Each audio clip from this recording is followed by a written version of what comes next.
guys, welcome back once again. Hopefully you are coming straight from this makeup tutorial that I posted yesterday and come to find out how to create this lovely costume. It is pretty inexpensive, guys. This is all very cheap material just from Spotlight, or I mean you could get it from anywhere, but that is where I did get it from. I think it cost me, with a Spotlight card, $2 per meter. So it was $4 for 2 meters, which I bought all of it, but I mean, you could easily get away with just buying a meter of each, and there was leftover. So in total, I'd say this probably would cost around $4 to make, if even that. I do, of course, use a sewing machine in this tutorial, so if you are wanting to make it by hand, it will just be that little bit harder. However, it's not going to be too hard to make. The only thing that would probably be that little bit harder to make by hand would be the actual caparoonie, as there is a little bit of elastic at the back. But other than that, it is a pretty simple, straightforward tutorial. So I'm going to let past Evie take over right now, and she's going to show you how it's done. Yeah.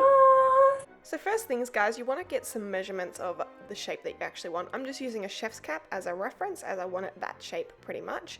Now I'm just measuring how long it is, just making sure this bit of material will be wide enough and not go too far down my face. And then I'm just measuring out the length and kind of winging it a bit, guys. I think you've probably got the gist of this now. I just wing it and hope for the best. Now, trying just to cut straight, which is a terrible suggestion, I'd highly recommend using a ruler and not just freehanding it if you want a straight line. But now I'm on to just getting how wide it's going to be to fit my head, the actual top, which is this nice like oval shaped bit of material, I guess. It's not the easiest to cut out. I kind of had to make just a little bit of paper that roughly had the shape and then trace around it, then cut it out. Which, I mean, I'm sure there's an easier way to do it, but I like to do things the hard way and just hope for the best, which this actually worked fine. So, I mean, there was nothing to worry about at all. So now I'm just taking the band that actually is going to go around my forehead and just neatening up both the edges, just so you don't have any frayed edges, pretty much, just to get it nice and smooth and that little bit neater. And then I decided to sew both ends together, which was a mistake, but I didn't realize that for a little bit, so I'll just let that happen. So there we go, that is the base of it. I'll then put, oh, I can't see anymore, elastic around the base just to keep it nice and snug. Then I'll put the top on it. Hopefully it's a good enough fit, and then hopefully it's okay. Look, you know that I don't know what I'm doing, and I'd take everything that I do with a pinch of salt.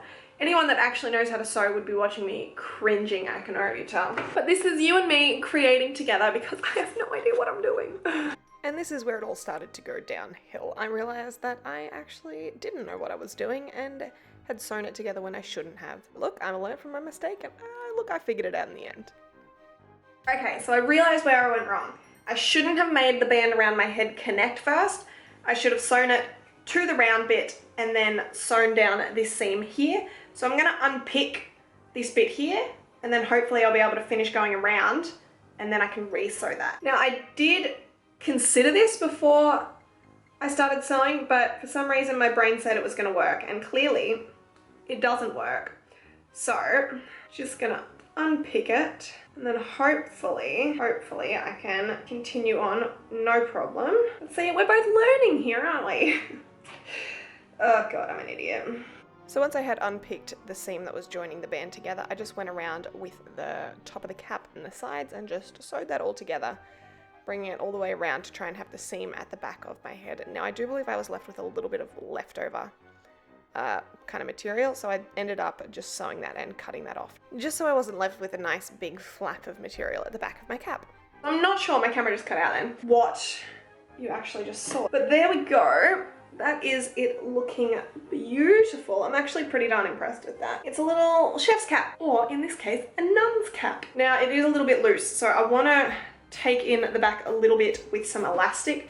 I'm just guessing this size elastic. I don't know how much I actually need. But now this is just going to be rough as guts. And now I'm just applying a bit of elastic to the back of the cap. I just needed it to be a little bit tighter, as it was just sitting a little bit loose on my head, but it probably doesn't need this really. I just didn't want it to come off in the middle of wearing it. Perfect. It's a much tighter fit here, which is what I wanted, because really I feel like she actually has it pretty much completely covering her face. Now to the actual bit of material that is draped over the head. I wanted to have a white inside and a black outside to this. So again, I didn't take any real measurements. I kind of just had a rough idea of how long I wanted it. and just folded the material so I had nice, even, kind of square sides to it. And then just to make sure that the white bit of material was the exact same size, I just laid the black bit that I had cut over the top and cut around it. Just being careful to not actually cut the black material as well while you're doing this, guys. Be careful. Now I'd recommend, as this is going to be black on the outside and white on the inside, changing the thread to a black. However, I could not find my black thread at all, so I had to go with white, much to my own disgust. But just fully sewing up all kind of 3 sides all the way, and then the 4th side, just leave like enough of a gap to get your hand through to turn it in the right way so your seams are on the inside and not on the outside. So I've left that little bit of a seam, and then I'm going to try and pull the entire case like through, if you get what I mean. So when it's turned the right way in, you won't actually see the seam, but wish me luck. Okay, and then just with this little seam, I'm just gonna fold that in on each other, pretty much. And then I'll just get a black thread and I'll hand sew that little bit. As long as this bit is at the back of your head, you do not need to worry about how perfect or beautiful the stitches are. You just really need to close it up. Because I am not a perfect sewer by any means whatsoever, as you can see very blatantly right there. So like that's the top of it. I'm gonna iron all of these when I need them, but until then it's just going to be a little bit more average. James Charles, I'm coming for you because Sister Evie is here. But then I just need the bit that goes around my chin and I am set. I like to try and work with as much scrappy bits of material as I possibly can, so this is just the offcuts of the headpiece that I had, and it is going to work for the actual neck piece. Now I'd already taken where the cap I cut out before. I'm just cutting a square out there to make a bib. So I end up just curving the bib off just so it has that look to it. I feel like they have a curve to it. Maybe I just made that up. But I wanted a nice curved bib, like an actual baby's bib, if you get what I mean. And just using where you cut the top of your headpiece out, like that little circle bit, as the part that would sit around your neck. So just making the best of the situation that you have, guys. Use as much scraps as you possibly can.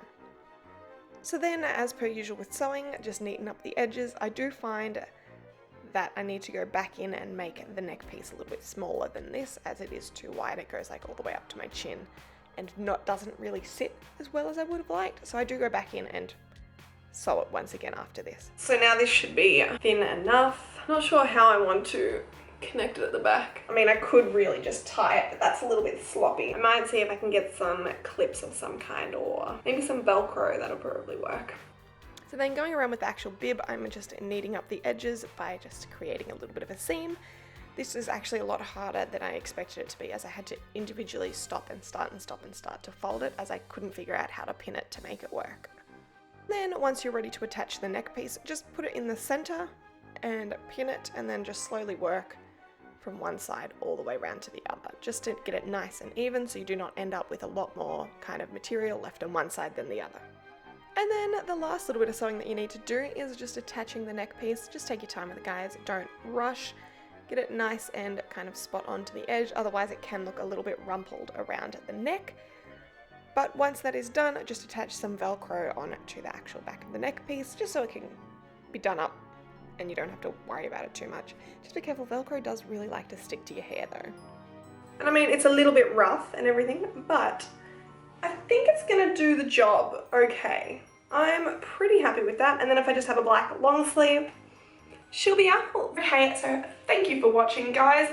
I hope that was some help to you for your Halloween prep. Don't forget to follow me on any of my social medias. I will leave them listed down below. I would love to see all of your recreations if you do recreate any of my looks this Halloween. Don't forget to like and subscribe and turn on that notification bell, because YouTube doesn't like to tell the people that have subscribed that I've posted it. So make sure you do not miss out on any of my Halloween tutorials coming this year, and I'll see you tomorrow. Bye.